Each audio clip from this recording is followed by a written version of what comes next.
예수님의 산상수훈인 마태복음 5장부터 7장에 있는 뒷부분에 기록된 말씀입니다. 우리가 신앙생활하면서 산상수훈 참 많이 들어보셨을 겁니다. 산상수훈의 주제가 뭘까요? 많이 들어보긴 했지만 이 주제를 또 정리하는 건 쉽지 않을 것 같습니다. 여기 말씀에 여러 가지 주제를 내용을 담고 있지만 가장 핵심적인 주제는 우리가 어떤 존재인가라는 것을 말씀해주고 있다는 거예요.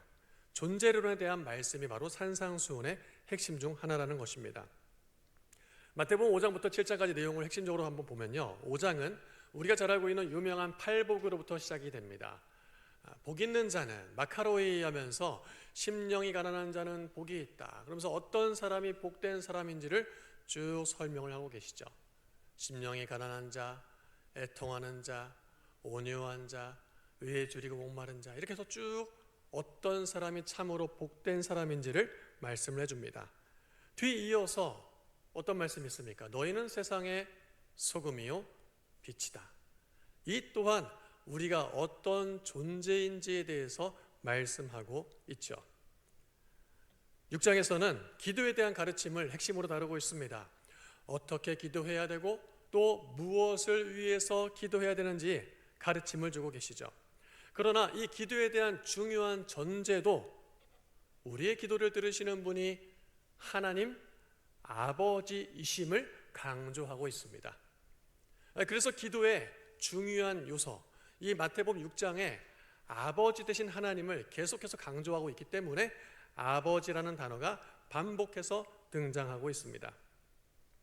아버지신 하나님께 구하는 기도이기에 자녀에게 있어야 할 것이 무엇인지를 잘 아시는 아버지 하나님이시기에, 그래서 우리는 그 아버지께 무엇이든지 감추지 아니하고 간절히 간구할 수 있다는 것이죠.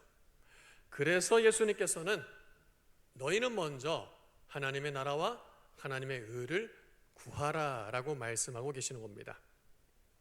그리고 오늘 우리가 읽은 본문 말씀 7장에서는 비판하지 말아라, 구하라, 찾으라, 두드려라, 좁은 문으로 가라, 이렇게 쭉 말씀하신 이후에 삶의 열매를 보면은 그 사람의 진짜 정체가 무엇인지를 알 수 있다라고 말씀하고 있는 것입니다. 이러한 내용들을 쭉 볼 때 마태복음 5장부터 7장까지 산상수훈의 주제는 무엇으로 향하고 있다? 우리가 어떤 존재인가라는 것을 말씀해주고 있다는 거예요. 우리는 지금 한 해를 결산하는 시즌을 보내고 있습니다. TV를 틀면요, 저희 집에 TV는 없어서 틀 TV가 없습니다. 근데 TV를 보면은 어때요? 이제 이 시즌 되면은 각종 분야에서 공을 세우고 업적을 남긴 사람들을 시상하는 시상식이 진행이 됩니다. 그리고 여러 모임과 단체들에서도 한 해를 돌아보면서 감사하는 마음을 서로 전하며 서로 격려하고 축복하는 시간들을 보내곤 합니다. 우리 대광교회에서도 지난 주일 예배 때 어떤 시간을 가졌습니까? 한 해 동안 열심히 훈련받는 제자훈련생들, 사역훈련생들, 그들을 축하하고 축복했습니다. 이렇게 이곳저곳에서 한 해를 마무리하며 결산하는 시간을 보내고 있습니다. 여러분은 올 한 해 그렇다면 어떤 열매를 남기셨습니까? 하나님께서 여러분들에게 상을 주신다라면은 어떤 열매를 남겼고 그 열매에 대한 상을 받으실 것 같으십니까? 아유, 목사님, 저는 올해 상 받을 게 없어요. 제가 올해 몸이 좀 많이 안 좋아가지고 예배도 그냥 겨우겨우 드렸어요. 저는 올해는 상 못 받을 것 같아요. 아유, 목사님, 제가 올해 회사 일이 너무 바빠가지고 헌신도 못하고 봉사도 못했어요. 저도 상 받을 게 없을 것 같아요. 아마 이런저런 마음의 생각들을 가지고 계실지 모르겠습니다. 그런 분들에게 오늘 말씀이 귀한 도전이 될 거라 생각합니다. 오늘 본문 말씀은 열매가 참 중요하다. 왜냐하면 열매를 보면 나무가 어떤 나무인지를 알 수 있기 때문이다. 자, 이렇게 얼핏 보면 이렇지만 사실 잘 들여다보면 중요한 핵심은 열매가 나무를 결정하는 것이 아니라 무엇이 열매를 결정한다? 나무가 열매를 결정한다라는 거예요. 그래서 우리가 집중해야 될 것은 열매가 아니라 나무 그 자체라는 것입니다. 사과 열매를 맺으니까 저게 사과 나무다 라고 우리가 정의를 내리는 게 아니라는 거예요. 사과 나무이기 때문에 이 나무에서는 당연히 무슨 열매가 맺혀지는 겁니까? 사과 열매가 맺혀진다는 것이죠. 이 사과나무가 튼튼합니다. 양분을 충분히 흡수했습니다. 햇볕도 잘 쬐었습니다. 그러면은 이 사과나무에는 이제 어떤 열매가 맺혀지는 겁니까? 아주 좋은 탐스런 사과 열매가 맺혀진다는 거예요. 그러니 열매에 집중하지 말고 좋은 나무가 되라고 말씀하고 계신다는 겁니다. 오늘 우리가 읽은 17절 18절 말씀 다시 한번 보도록 하겠습니다. 이와 같이 좋은 나무마다 아름다운 열매를 맺고 못된 나무가 나쁜 열매를 맺나니 좋은 나무가 나쁜 열매를 맺을 수 없고 못된 나무가 아름다운 열매를 맺을 수 없느니라. 열매에 따라서 그 나무가 어떤 나무인지가 결정되는 것이 아니라 그 나무 자체가 열매를 결정한다는 것입니다. 그러니 살아가면서 열매를 쫓아다니지 말고 나무가 좋은 나무가 되기 위해 집중하라는 말씀입니다. 연말 시상식처럼 올해 내가 거둔 성과와 결과물이 나를 말해주는 것이 아니라는 것입니다. 무엇을 성취했느냐 못했느냐에 따라서 우리의 존재가 이리저리 뒤바뀌지 않는다라는 말씀이에요. 올 한 해 우리의 삶을 돌아볼 때에 내 삶에 어떤 열매들이 남겨져 있는지 이것을 새하려 보는 것도 물론 중요할 것입니다. 그러나 내가 얼마나 좋은 나무가 되기 위해서 노력하고 애썼는지를 더 먼저 더 집중적으로 살펴봐야 된다는 겁니다. 오늘 본문 말씀에서는 그들의 열매로 그들을 알리라 라고 말씀하고 있습니다. 15절 말씀에 거짓 선지자들을 삼가라. 양의 옷을 입고 너희에게 나아오나 속에는 노략질하는 일이라. 자, 지금 말씀하시는 그들은 그럼 누굴까요? 바로 15절에 거짓 선지자들입니다. 그들은 그럴싸하게 양의 옷을 입고 사람들을 미혹하는 거짓 선지자들입니다. 온갖 달콤한 말로 포장하고 사람들의 마음을 현혹하며 미혹하는 사람들입니다. 나름대로 그렇게 일하면서 사역의 대환, 성과도 보여주고 사람들에게 인정도 받고 박수갈채도 받는 이들이었습니다. 그러나 성경은 이렇게 말씀하고 있습니다. 그것이 결코 좋은 열매가 될 수 없다라는 거예요. 그들이 사람들의 마음을 혹하고 현혹하게 만드는 보여지는 것들이 좋은 열매가 될 수 없다라는 겁니다. 왜요? 나무 자체가 좋은 나무가 아니기 때문에 그렇다는 것입니다.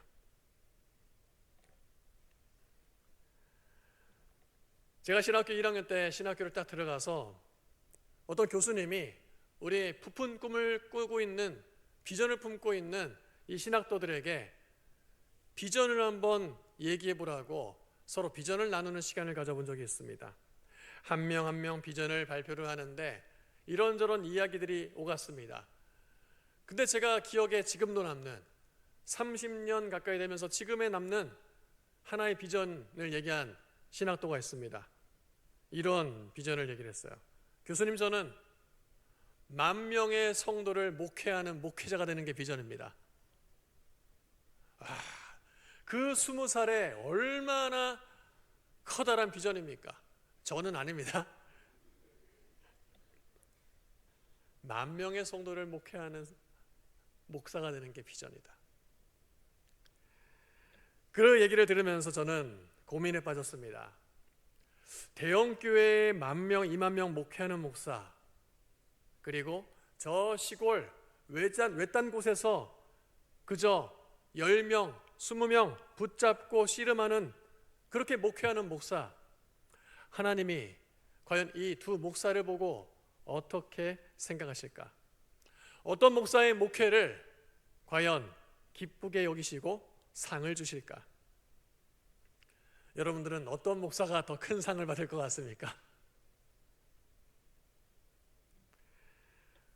제가 존경하는 오카노 목사님이 사랑의 교회를 개척을 하시고 이 사랑의 교회가 한국 교회를 대표하는 아주 대형 교회로 크게 성장을 했습니다.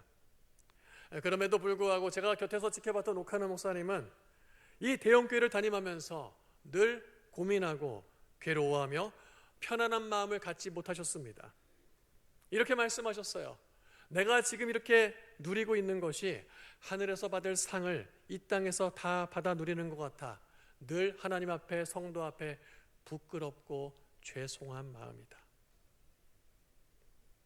교회가 왜 이렇게 커졌는지, 이렇게 막 목회하는 게 과연 맞는 건지. 그러면서 오카노 목사님은 은퇴하신 이후에 자신의 목회를 돌아보면서 이런 소회를 밝히셨어요. 내가 교회를 너무 키워버렸다. 교회가 너무 커지면서 한 영혼 철학을 살리기가 어려워졌다. 나의 교회론과 나의 제자 훈련은 엇박자가 났다. 이렇게 사람들 앞에 자신이 수십 년 동안 달려왔던 목회를 돌아보면서 자신의 속마음을 꺼내 보였습니다. 오카노 목사님 돌아가시기 전에 마지막 제자훈련 세미나에서 목회자들을 앞에 두고 이렇게 말씀을 하셨어요. 누군가 나에게 언제 가장 목회하면서 행복한 순간이었냐라고 묻는다라면은 그저 7, 8명 앉혀놓고 제자훈련하는 시간, 말씀 앞에 목사도 권사도 집사도 다 발가벗고 교훈과 책망과 바르게 함과 의로 교육함에 받는 은혜의 말씀의 자리, 그 자리가, 그 시간이 제일 행복했노라고요. 많은 사람들은 사랑의 교회가 오카노 목사님을 말해주고 있다라고 생각할 것입니다. 그러나 오카노 목사님의 오카노됨은 한 영혼 한 영혼을 말씀과 씨름하면서 그리스도의 제자로 세워가기 위해 애써왔던 그 평생토록 달려왔던 삶의 걸음이 바로 오카노 목사님을 말씀해 주었던 것입니다. 이런 목사님을 보면서 스스로 저는 늘 다짐했습니다. 말로 목회하지 말자. 행사로 목회하지 말자. 존재로 목회하는 목회자가 되자. 말이 메시지가 되게 하지 말고 나의 존재가 메시지가 되게 하자. 여러분이 부족한 이 사람, 그런 목회자가 될 수 있도록, 우리 대광교회 목회자들이 그런 목회자가 될 수 있도록 기도해 주시기를 바랍니다. 제가 제 얘기를 하니까 그래, 참 저런 목사가 돼야지, 우리 교회 목사님들이 저런 목회자가 돼야지 라고 생각하실지 모르겠는데 목회자만 그런 게 아닙니다.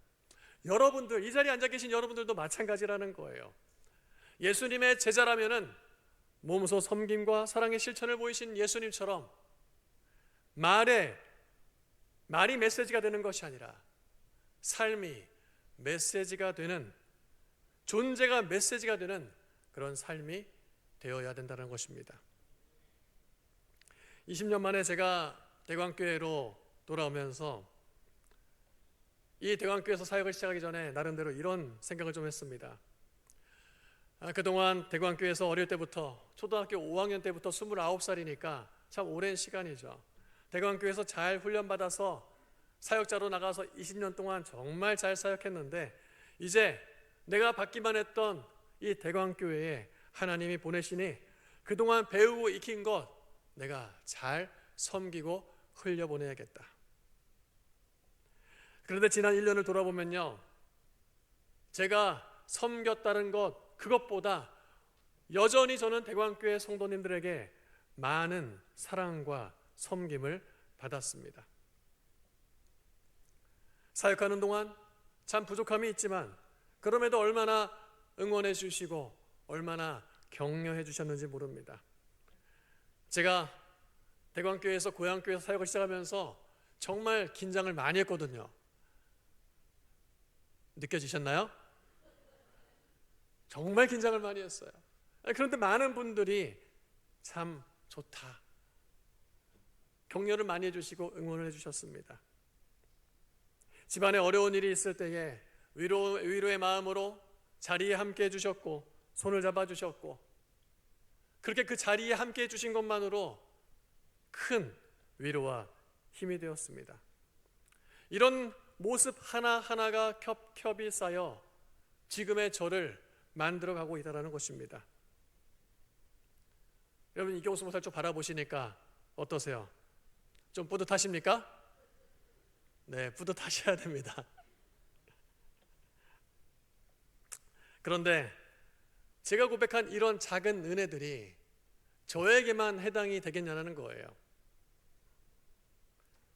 여러분들에게도 이런 은혜가 내 주변에 있는 대광교회 성도들을 통해서, 내 옆에 있는 한 사람을 통해서 이러한 은혜들이 하나씩 하나씩 쌓여 지금의 내 모습을 만들어가고 있다는 것입니다. 이로 말할 수 없는 사람들의 은혜가 지금의 우리를 만들어가고 있다는 거예요. 여러분의 이런 모습들이, 여러분들은 이미 어떠한 큰 열매와 결과를 만들어내지 않아도 존재 자체만으로 사역을 하고 계신다는 것을 지금 보여주고 있는 것입니다. 여전히 여러분들의 한 사람이라는 존재 자체가 누군가에게 메시지가 되고 있다는 거예요. 그러니 여기 계신 여러분 한 분 한 분이 얼마나 소중하고 귀합니까? 자, 옆에 계신 분에게 이렇게 한번 인사해 보겠습니다. 존재 자체가 귀합니다. 존재 자체가 복됩니다. 네, 존재 자체가 복되고 존재 자체가 너무나 귀해요. 그리고 이번에는 자기 스스로에게 이렇게 말씀해 보세요. 존재가 메시지가 됩시다.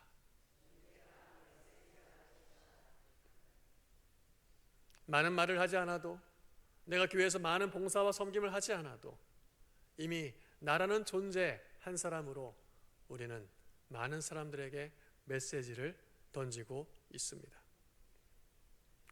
올 한 해를 돌아보면서 이렇다 할 결산할 것이 없다고 혹시 여러분 마음속에 위축된 마음을 갖고 계십니까? 그 마음을 떨쳐버리시길 바랍니다. 남에게 인정받을 만한, 내세울 만한 것이 없다고 낙심되십니까? 여러분 낙심하지 마시기를 바랍니다. 여러분은 이미 존재 자체로 충분히 잘 메시지를, 울림 있는 메시지를 던지며 사역하고 계시기 때문에 그렇습니다. 특별히 우리가 놓치지 말아야 되는 것은 하나님께서 우리를 주목하시되 눈에 보여지는 모습보다 우리 존재 자체를 더 주목하고 계시다는 거예요.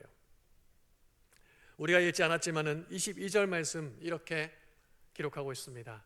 그날에 많은 사람이 나더러 이르되 주여 주여 우리가 주의 이름으로 선지자 노릇하며 주의 이름으로 귀신을 쫓아내며 주의 이름으로 많은 권능을 행하지 아니하였나이까 하리니. 외형적인 모습으로는 주의 이름으로 이러한저러한 사역도 많이 했고 사역에 대한 나름대로의 열매도 있고 성과도 있었습니다. 능력을 펼치면서 많은 사람들에게 인정도 받았다고 합니다. 그러나 우리 주님께서 무서운 말씀을 이어서 하고 계십니다. 23절 말씀. 그때에 내가 그들에게 밝히 말하되 내가 너희를 어떻게 해요? 도무지 알지 못하니 불법을 행하는 자들아 내게서 떠나가라 하리라. 많은 사람들이 인정할 만한 눈에 보이는 결과를 만들어냈지만 그러나 주님께서 내가 너를 도무지 누군지 모른다, 내게서 떠나가라고 말씀하시는 거예요. 충격이 아닐 수가 없습니다. 아니 얼마나 한 해 동안 내가 열심히 봉사하고 얼마나 섬겼는데 나름대로 사역의 결과도 있고 열매도 맺혔는데 누군가 사람들에게 얘기할 거예요. 역시 집사님이니까 이 일을 감당해낼 수 있었어. 역시 권사님이시니까 이 정도 해내실 수 있었던 거예요. 이렇게 나름대로 인정도 받았는데 이 모든 것들이 주님께서 난 모르겠다라고 말씀하실 수 있다는 거예요. 그렇다면 우리는 어떻게 해야 됩니까? 존재의 답이 있습니다. 존재에 집중해야 합니다. 성경은 존재의 의미가 있다라고 말씀하고 있어요. 세상은 존재의 의미를 무엇에서 찾고 있습니까? 소유에서 찾고 있어요. 세상엔요, 내가 무엇을 가졌는가 그것을 보여줌으로 내 존재의 의미를 찾고 있습니다. 그러나 성경은 존재의 의미를 어디에서 찾습니까? 관계에서 찾고 있어요. 우리의 존재의 의미를 관계에서 찾고 있다는 것입니다. 특별히 누구와의 관계입니까? 우리의 아버지 되신 하나님과의 관계, 우리를 위해 이 땅에 오신 예수 그리스도와의 관계 속에서 우리의 존재의 의미를 찾아 나가야 된다는 것이죠. 그래서 오늘 우리가 읽은 이 본문 말씀의 열매는 눈에 보여지는 성과가 아니라 우리 안에 하나님과의 관계, 예수 그리스도와의 관계를 더욱더 깊이 친밀히 만들어감으로 우리에게 맺어지는 성품의 열매라고 볼 수 있습니다. 갈라디아서 5장 22절 23절에 말씀하고 있는, 잘 알고 있는 말씀입니다. 오직 성령의 열매는 이것이니 라고 하면서 9가지의 열매를 쭉 열거하고 있습니다. 사랑과 희락과 화평과 오래 참음과 자비와 양성과 충성과 온유와 절제. 여러분 면면을 한번 보십시오. 이 9개의 열매의 면면은 눈에 보여지는 결과물이 아니라 우리 내면의 성품의 모습입니다. 그리고 이 갈라디아서 5장 22절에 말씀하고 있는 성령의 열매는 이런 9개의 열매가 아니라 단수, 우리 안에 이러한 모습들이 골고루 균형 잡게 성장하는 그것을 바로 예수님을 닮아가고 하나님을 닮아가는 성품의 열매라고 말씀하고 있는 것이죠. 사랑하는 성도 여러분, 우리 눈에 보여지는 사람들에게 눈에 보여지는 결과물에 물론 결과물도 중요합니다.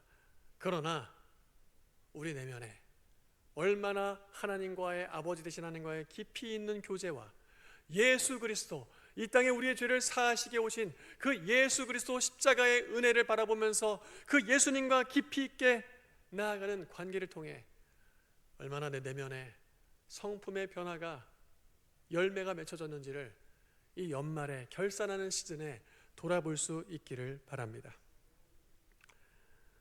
여러분 이제 올해가 2주밖에 남지 않았어요. 정말 빠르죠?